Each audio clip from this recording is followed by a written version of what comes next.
Hello everyone and welcome back to my channel. In the last lecture we have already finished introduction of microeconomics and we have discussed the sequence in which we are going to study microeconomics in detail. In today's lecture we are going to begin with chapter 1, that is economics and economy. Okay, so in this chapter, before moving into the chapter, let's understand what all topics are we going to cover in this chapter. Okay, so in this chapter firstly we are going to learn about the meanings of economics and economy. Apart from that, we are going to learn about the terms microeconomics and macroeconomics. And apart from these terms, we are going to learn about normative economics, positive economics. What are the three kind of economies? Okay, and what's the difference between those three economies? So all these things we are going to cover in chapter 1, that is economics and economy. Okay, so let's get started with chapter 1. Firstly, let's understand what economics is about. Okay, so economics is that branch of knowledge in which those activities of human beings are studied, which they undertake to acquire scarce means, that is wealth, to satisfy their unlimited wants. Okay, economics एक ऐसा branch है knowledge का जो human beings की उन activities को study करता है जो ह्यूमन बींग्स अंडरटेक करते हैं in order to acquire scarce means called as wealth. इसका मतलब कि ह्यूमन बींग्स जो भी एक्टिविटीज अंडरटेक करते हैं in order to earn income, in order to earn money, in order to earn a living, उन सारी ही एक्टिविटीज को इकोनॉमिक्स स्टडी करता है और ये सारी ही एक्टिविटीज जो ह्यूमन बींग्स अंडरटेक करते हैं in order to satisfy their unlimited wants, उनकी अनलिमिटेड वांट्स को सेटिस्फाई करने के लिए वो जितनी भी एक्टिविटीज अंडरटेक करते हैं जिससे उनको इनकम मिले, उन सभी को इकोनॉमिक्स स्टडी करता है. Secondly, the term economics in Greek language has its origin in two Greek words, oikos which means household and nemen which means management. So economics together means management of household. Moving ahead, human wants are unlimited but the means to satisfy them are limited. As all of us know that as humans our wants are unlimited. Okay, as humans अपन चाहते हैं कि अपने पास सारी ही चीजें हों, लेकिन उन चीजों को एक्वायर करने के लिए अपने पास जो रिसोर्सेस हैं, इसका मतलब कि अपने पास जो इनकम है, जो वेल्थ है, वो लिमिटेड है.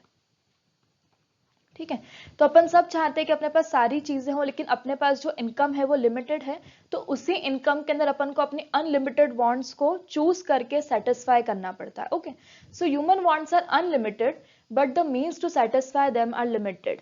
ह्यूमन बींग्स की वांट्स अनलिमिटेड है लेकिन उनको सेटिस्फाई करने के लिए जो मीन्स है, जो इनकम है, वो लिमिटेड है. Going ahead, let's now understand the concept of scarcity and choice. Scarcity and choice is the essence of economics. Scarcity और choice essence है economics का. It can also be termed as soul and spirit of economics. Okay. Scarcity का basic मतलब क्या है? Scarcity means a situation when what you have is less than what you wish to have. एक ऐसी situation जिसमें currently at present आपके पास जो है वो बहुत कम है जो आपका डिजायर है कि आपके पास होना चाहिए. तो जो आप चाहते हो कि आपके पास हो, उसके कंपैरिजन में अभी जो आपके पास है वो बहुत कम है. उसी का आउटकम क्या होता है? जब स्कैरसिटी ज्यादा हो जाती है तो उसी का आउटकम आता है चॉइस. स्कैरसिटी का बेसिक एग्जांपल अपन क्या देख सकते हैं कि जिनकी income 3 lakh rupees per annum है वो लोग चाहते हैं कि उनकी income 6 lakh rupees per annum हो जाए. जिनकी 6 लाख रुपीस पर एनम है वो चाहते हैं कि उनकी income 9 lakh rupees per annum हो जाए. जिनकी 9 है वो चाहते हैं उनकी 15 हो जाए, जिनकी 15 है वो चाहते हैं 25 हो जाए, and this goes on and on. तो जो स्कैरसिटी की सिचुएशन है ये हमेशा बनी रहेगी. अगर आज कोई इस पूरे कंट्री का रिचेस्ट पर्सन है तो उस सिचुएशन में भी स्कैरसिटी बनी रहती है. उसी का आउटकम क्या होता है? चॉइस. अब क्योंकि अपने पास जो रिसोर्सेस हैं वो स्कैर्स हैं और अपनी जो वांट्स है वो अनलिमिटेड है. अपन चाहते कि अपने पास हर चीज हो, हर एक चीज अपन खरीद पाए, हर एक चीज अपन ले पाए, लेकिन अपने पास जो रिसोर्सेस है वो स्कैर्स हैं. सोसाइटी में जो रिसोर्सेस है वो भी स्कैर्स हैं. Eight the same time nature से जो अपन को रिसोर्सेस मिलते हैं वो भी स्कैर्स हैं. अब इस स्कैरसिटी की सिचुएशन में अपन को चूज करना पड़ेगा कि एट प्रेजेंट अपन अपने रिसोर्सेस को कहां पर अलोकेट करना चाहते हैं, अपन अपनी इनकम को कहां पर अलोकेट करना चाहते हैं. अपन को प्रायोरिटाइज करना पड़ेगा कि एट प्रेजेंट क्या चीज इंपॉर्टेंट है और अभी उस रिसोर्सेज को अपन कहाँ पर यूज करना चाहते हैं, क्योंकि उन रिसोर्सेज को आप अनलिमिटेड वांट्स के लिए यूज नहीं कर सकते हो। आपको उसमें से चूज करना पड़ेगा कि एट प्रेजेंट आप कौन सी वांट्स नेसेसरी है और किसके लिए अभी आपको आपका उन पैसों को डालना जरूरी है। Okay, next comes choice emerges because resources are scarce. Choice क्यों इमर्ज होती है? क्योंकि जो रिसोर्सेस हैं वो स्केर्स हैं, वो अबंडेंट नहीं है और एंडलेस नहीं है। At the same time resources can be put to alternate uses. आपके पास रिसोर्सेज के लिए हमेशा ऑल्टरनेट यूजेस अवेलेबल रहते हैं। सो ऑल्टरनेट यूजेस का मतलब कि different ways in which you can use a resource.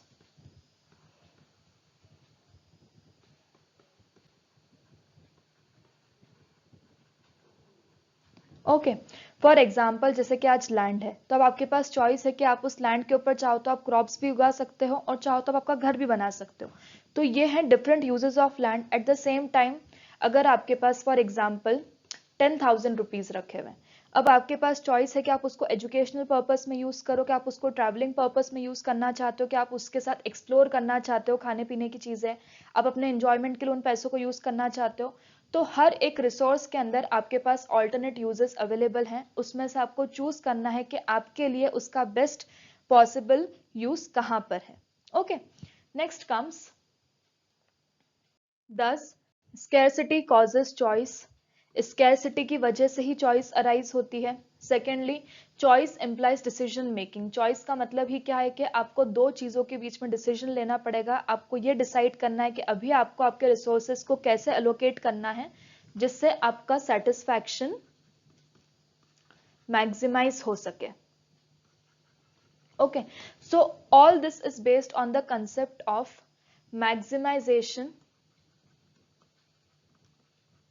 Of satisfaction, कि किस तरीके से आप अपने रिसोर्सेज को इस तरीके से अलोकेट कर पाओ जिससे आपका जो सेटिस्फैक्शन है वो मैक्सिमाइज हो सके। ओके, सो ये पूरी चीजें बेस्ड है on the maximisation of satisfaction. Next comes decision making relates to the usages of limited resources in a manner that consumer maximises satisfaction. Decision making का मतलब क्या कि आप अपने लिमिटेड रिसोर्सेज को इस तरीके से यूज करो जिससे जो कंज्यूमर है उसका सेटिस्फैक्शन मैक्सिमाइज हो, जो प्रोड्यूसर है उसके प्रॉफिट्स मैक्सिमाइज हो। प्रोड्यूसर के पास जितने भी रिसोर्सेस है वो उनको उस तरीके से यूज करे जिससे उसकी कॉस्ट कम लगे और प्रॉफिट मैक्सिमाइज हो।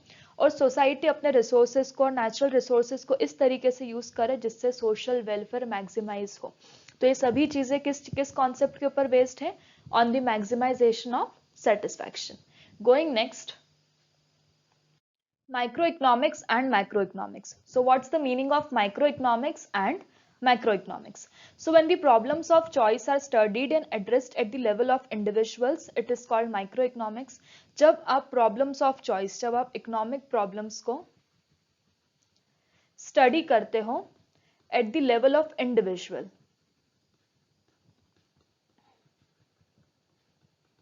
Okay, so it can either be a individual firm, एक इंडिविजुअल प्रोड्यूसर, एक इंडिविजुअल हाउस होल्ड। तो जब आप इन सारी प्रॉब्लम्स को स्टडी करते हो इंडिविजुअल लेवल, उसको अपन कहते हैं micro economics. At the same time when the problems of choice are studied and addressed at the level of country as whole, जब आप इन प्रॉब्लम्स को स्टडी करते हो at the level of country and not at the individual level, तो उस चीज को अपन कहते हैं macro economics. Next comes Microeconomics. The term micro has its origin in Greek word micros. Term micro का origin कहाँ से हुआ है? From the Greek word micros, which means small. It studies economic activities of an economic unit. तो economic activities को study करता है लेकिन एक single economic unit की economic activities को. Okay. It includes study of demand theory कि किस तरीके से price के basis पे demand change होती है, किस तरीके से price के basis production change होता है. Okay, price determination and factor pricing, इन सभी को स्टडी करता है। इन सभी के बारे में अपन डिटेल में आगे के चैप्टर्स में पढ़ने वाले हैं। Next comes macro economics. The term macro has its origin in the Greek word makros. Macro word का ओरिजिन हुआ है from the Greek word makros which means large. It studies economic activities, ऐसी economic activities को study करता है जो कि related है to the economy as a whole. ये कभी भी इंडिविजुअल यूनिट की इकोनॉमिक एक्टिविटीज को स्टडी नहीं करता है, ये स्टडी करता है उन एक्टिविटीज को जो कि जुड़ी हुई है विद इकोनॉमी एज होल, पूरी complete as economy own economic activities को स्टडी करता है। It deals with aggregate such as national income, total employment and general price level. It deals with aggregates, कौन कौन से aggregates? National income, total employment, general price level etcetera, aggregate demand, aggregate supply. Moving next, let's now understand the difference between microeconomics and macroeconomics. So the basic difference between microeconomics and macroeconomics is microeconomics studies the economic problems at the level of individuals. Microeconomics study करता है economic problems को at the level of individuals. At the same time macroeconomics problem को study करता है at the level of economy as whole. Secondly, it's basically concerned with determination of output and price of an individual firm. Microeconomics basically concerned होता है कि किसी भी particular product की demand और सप्लाई क्या रहेगा एक पर्टिकुलर प्राइस पर। Okay, so it is also termed as theory of price. And when it comes to macro economics, it is basically concerned with determination of aggregate output and general price level, कि aggregate output economy का क्या है और general price level क्या है, general employment level क्या है। And it is briefly referred to as theory of income and employment. Thirdly, it assumes that macro variables remain constant. So when we are studying microeconomics तो अपन assume करते हैं कि macro variables है, इसका मतलब कि जो भी aggregate variables है जिसमें अपन पूरी इकोनॉमी को देखते हैं उन सारी वेरिएबल्स को अपन कांस्टेंट मानते हैं। लेकिन जब अपन मैक्रो इकोनॉमिक्स को स्टडी करते हैं तो अपन मानते हैं कि माइक्रो वेरिएबल्स एक इंडिविजुअल इकोनॉमिक यूनिट का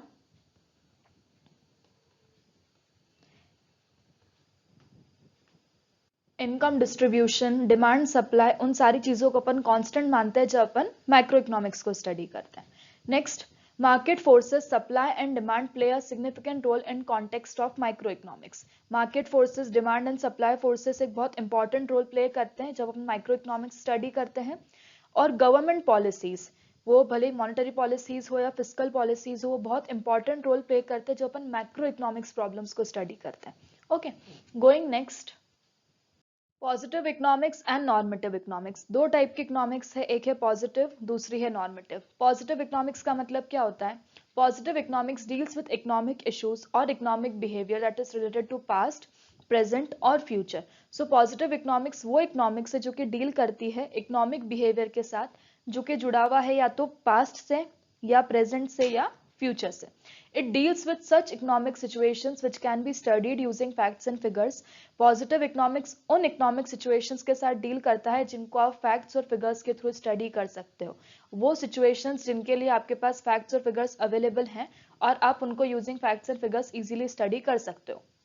Thus, positive economics is the economics of what was, what is and what ought to be. Positive economics किस चीज से जुड़ी हुई है कि क्या था, क्या है और क्या होना चाहिए। So if we now look into some examples of positive economics, first one, on the eve of independence, poverty in India affected larger percentage of population than now. On the eve of independence इसका मतलब ये statement है जुड़ा हुआ कब से? Past से। On the eve of independence, poverty of India affected a larger population. तो उस टाइम पे पॉवर्टी ने एक लार्जर पॉपुलेशन को अफेक्ट करा था कंपेयर टू कि जो पॉपुलेशन अभी अफेक्टेड है पॉवर्टी से। तो क्या इस ऑब्जर्वेशन को अपन फैक्ट्स और फिगर्स के थ्रू चेक कर सकते हैं? तो यस, इस ऑब्जर्वेशन को अपन फैक्ट्स एंड फिगर्स के थ्रू चेक कर सकते हैं।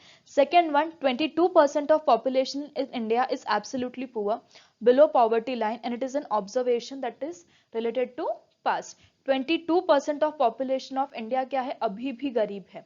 और ये जो ऑब्जर्वेशन है ये कब से जुड़ा हुआ है? प्रेजेंट से जुड़ा हुआ है और इसको आप using facts and figures verify कर सकते हो। Third one, if the population in India continues to grow at the existing rate, the percentage of population below poverty line will exceed 22% in the year 2025। तो अगर population इसी तरीके से grow करती रही तो बाय ईयर 2025 जो पॉपुलेशन है वो एक्सीड कर जाएगी bye 22%. So all these statements can be checked through facts and figures, can be verified. आप इनको टर्म कर सकते हो either as true or false, just because you have facts and figures which are based on these situations. Okay, so this is positive economics. Now let's understand some of the characteristics of positive economics.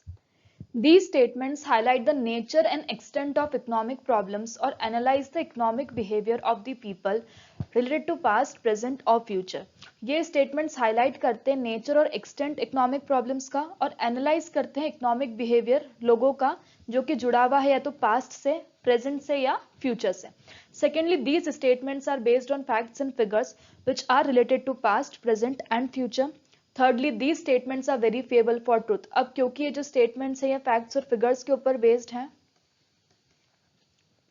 तो आप उनको easily verify कर सकते हो कि वो statement सही है या नहीं है. It might be either true और false. Okay, these statements do not reflect any value, judgment or opinion of economist or are not debatable. अब क्योंकि ये जो statements है किन चीजों के ऊपर based हैं, facts और figures के ऊपर हैं, तो ये किसी के personal opinions नहीं है, इसीलिए इनके अंदर कोई भी value judgment involve नहीं होता है. ये properly facts और figures के ऊपर based हैं, इसीलिए इनके ऊपर आप कोई भी debate नहीं कर सकते हो. Next comes normative economics. It is the economics of what ought to be. जैसे अपन ने पढ़ा पॉजिटिव इकोनॉमिक्स के बारे में कि क्या था, क्या है और क्या होना चाहिए, उस चीज से पॉजिटिव इकोनॉमिक्स डील करता है. वैसे ही नॉर्मेटिव इकोनॉमिक्स डील करता है with what ought to be. क्या होगा तो सही रहेगा. ओके, तो उस चीजों से डील करता है normative economics. Secondly deals with opinions of economist related to economic issues और इकोनॉमिक प्रॉब्लम्स. ये डील करता है with the opinions of economist, economist के उन ओपिनियंस के साथ जो कि जुड़े हुए हैं इकोनॉमिक प्रॉब्लम्स के साथ या इकोनॉमिक इश्यूज के साथ. डिफरेंट इकोनॉमिस्ट में offer different opinions on the solution of an economic problem. क्योंकि ये केवल सबके पर्सनल ओपिनियंस होते हैं तो अलग अलग इकोनॉमिस्ट के अलग अलग सॉल्यूशंस होते हैं अलग अलग प्रॉब्लम्स को लेके. उनके हिसाब से अलग अलग चीजें सही हो सकती है. ठीक है, किसी के हिसाब से क्या चीज सही है, किसी के हिसाब से क्या चीज सही है. सो इस तरीके से अलग अलग इकोनॉमिस्ट के ओपिनियंस डिफर करते हैं. Next comes normative statements. So let's now understand the characteristics of normative statements. These statements involve value judgment क्योंकि ये इकोनॉमिस्ट के पर्सनल ओपिनियंस होते हैं. ठीक है, इनके पास कोई भी फैक्ट्स या फिगर्स नहीं है जिनके ऊपर ये स्टेटमेंट्स बेस्ड हैं. So these statements can involve value judgement. Secondly these statements lead to controversies and debates. अब क्योंकि इन स्टेटमेंट्स के पास कोई भी फैक्ट्स या फिगर्स की बैकिंग नहीं है, ये सबके मेयर ओपिनियंस हैं. सो जब सबके ओपिनियंस क्लैश होते हैं तो it lead to controversies and debates. These statements indicate opinions and are therefore not verifiable for truth. Truth कब वेरीफाई करते हैं कि वो चीज सच है कि झूठ है, जब उसके ऊपर अपने पास कुछ फैक्ट्स या फिगर्स होते हैं. अब इसमें कुछ भी नहीं है, ये सबके ओपिनियंस हैं, तो इसीलिए आप इसको कभी भी वेरीफाई नहीं कर सकते कि ये जो स्टेटमेंट है ये सच है या झूठ है. These statements reflect what ought to be as a solution of economic problems. ये statements बताते हैं कि अलग अलग इकोनॉमिस्ट के हिसाब से किसी इकोनॉमिक प्रॉब्लम का सोल्यूशन क्या होना चाहिए. Okay, now let's look at few examples of normative statements. MG Narega, Mahatma Gandhi National Rural Employment Guarantee Act will one day bring an end to the problem of unemployment in the country.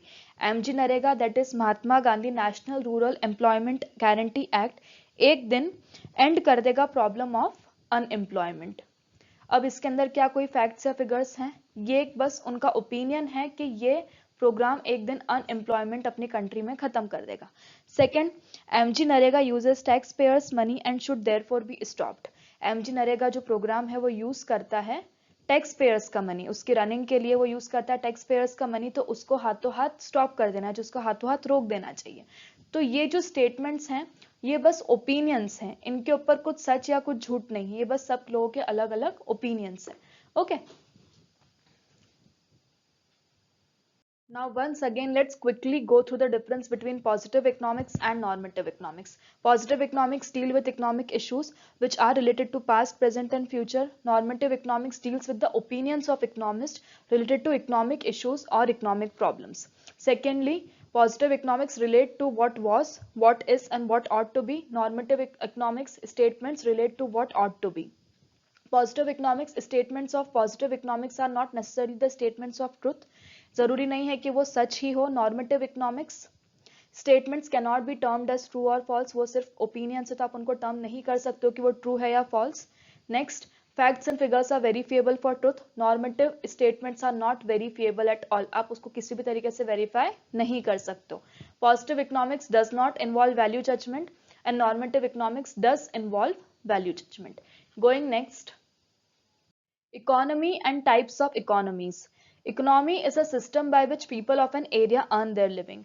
Economy का मतलब क्या, एक ऐसा system जिससे एक area के लोग अपनी लिविंग को अर्न करते हैं, जिससे एक एरिया के लोग अपनी इनकम अर्न करते हैं, they earn their living. Okay. Secondly, nature of economic activities of the people of the area reveals the nature of the economy of that area. एक एरिया के लोग कौन सी इकोनॉमिक एक्टिविटीज करते हैं वो रिवील करता है कि उस एरिया की इकोनॉमी का नेचर क्या है। ओके। फॉर एग्जाम्पल, अगर किसी एरिया में सब लोग एग्रीकल्चर के अंदर जुड़े हुए हैं तो वी कैन से दैट कि वो एक एग्रीकल्चरल इकोनॉमी है। एट द सेम टाइम अगर वो जो एरिया है वो इंडस्ट्रियल बेस है, वहां पे बहुत सारी इंडस्ट्रीज है, तो अपन कह सकते हैं वो एक इंडस्ट्रियल इकोनॉमी है। Okay. Economies where degree of control of government is very high, ऐसी इकोनॉमीज जहाँ पे degree of control of government बहुत ज्यादा होता है उसको अपन कहते हैं centrally controlled economies. Secondly, economies where degree of control is notional are called free economies और मार्केट इकोनॉमीज। ऐसी इकोनॉमीज जहाँ पे डिग्री ऑफ कंट्रोल नोशनल होता है, बिल्कुल भी नहीं होता, उनको अपन कहते हैं फ्री इकोनॉमीज और market economies. And economies where degree of control is moderate are known as mixed economy, जहाँ पे पूरी तरीके से कंट्रोल्ड भी नहीं है और पूरी तरीके से फ्री भी नहीं है, उनको अपन कहते हैं mixed economies. Going next, let us now understand the difference between these three economies. So what's the difference between centrally planned economy, free economy and mixed economy? First one, these are the economies where the economic activities, production, consumption, investment and exchange are firmly controlled by the government. Centrally planned economies वो economies है जहाँ पर economic activities, production, consumption, investment इन सभी चीजों को government control करती है। Okay, in free economies all these activities are controlled by market forces, तो यहाँ पर गवर्नमेंट का कुछ भी कंट्रोल नहीं होता है, सभी इकोनॉमिक एक्टिविटीज को मार्केट फोर्सेस ही कंट्रोल करते हैं। And in mixed economy, these are the economies where the economic activities are governed by the free play of market forces but are regulated by the government. These are the economies जहां पर जो economic activities हैं उनको free play of market forces govern करते हैं, लेकिन at the same time government का भी रेगुलेशन रहता है, तो दोनों free play of market forces और गवर्नमेंट का रेगुलेशन मिलकर इन इकोनॉमीज को गवर्न करते हैं। Secondly, decisions are driven by the motive of social welfare in centrally planned economy. जो भी डिसीजंस लिए जाते हैं वो इस मोटिव से लिए जाते हैं कि सोशल वेलफेयर मेंटेन रहे। इन फ्री इकोनॉमी जो भी डिसीजंस लिए जाते हैं, all the decisions are driven by the profit motive and profit maximisation. अब क्योंकि यहाँ पे गवर्नमेंट का इन्वॉल्वमेंट, गवर्नमेंट का कंट्रोल बिल्कुल भी नहीं है, तो इस इकोनॉमी को प्राइवेट इंडिविजुअल्स रन करते हैं। ओके, सो वो वही गुड्स प्रोड्यूस करते हैं जिससे उनको मैक्सिमम प्रॉफिट जनरेट होता है। And when it comes to mixed economy, decisions are driven both by the motive of profit maximization and social welfare. तो इस सिचुएशन में डिसीजंस दोनों चीजों को ध्यान में रख के लिए जाते हैं, एक तो प्रॉफिट मोटिव और दूसरा social welfare. Next, the consumer is not sovereign in centrally planned economy. Consumer sovereign नहीं होता, इसका मतलब कंज्यूमर किंग नहीं कहलाता है। The central authority decides what goods are to be produced for the people. यहाँ पे जो सेंट्रल अथॉरिटी है वो डिसाइड करती है कि कौन से गुड्स प्रोड्यूस्ड होंगे इकोनॉमी में और कौन से गुड्स सारे ही लोगों के लिए प्रोड्यूस होंगे। यहाँ पे कंज्यूमर के पास खुद की चॉइस नहीं रहती है। In free economy the consumer is sovereign, consumer king होता है मार्केट का और वो अपनी चॉइस के हिसाब से गुड्स को खरीदता है। In mixed economy consumer is sovereign, consumer king है मार्केट का, उसके पास फ्रीडम टू चूज है। However PDS ensures supply of essential goods to the consumers, लेकिन पीडीएस जिसका मतलब पब्लिक डिस्ट्रीब्यूशन सिस्टम होता है, वो इंश्योर करता है कि जो एसेंशियल गुड्स हैं वो सभी लोगों तक पहुंच रहे हैं। तो ये एक मिक्सचर है जहाँ पे कंज्यूमर किंग भी है, कंज्यूमर जो चाहे वो अपने हिसाब से खरीद भी सकता है, लेकिन at the same time government ensures के जो एसेंशियल गुड्स है वो सभी लोगों तक पहुंच रहा है। Next, most resources are owned by government in centrally planned economy. सारे रिसोर्सेज को कौन ओन करता है? Government. In free economy most of the resources are controlled by the people And in mixed economy, resources are controlled both by people and the government. Next one, in centrally planned economy, public sector dominate करता है. In free economy, private sector dominate करता है. And in mixed economy, public और private sector मिलकर dominate करते हैं. Okay. So with this we come to the end of chapter 1. I hope that this chapter is now clear to you. But you still, if you have any doubts, you can drop me down in the comment section. Thank you.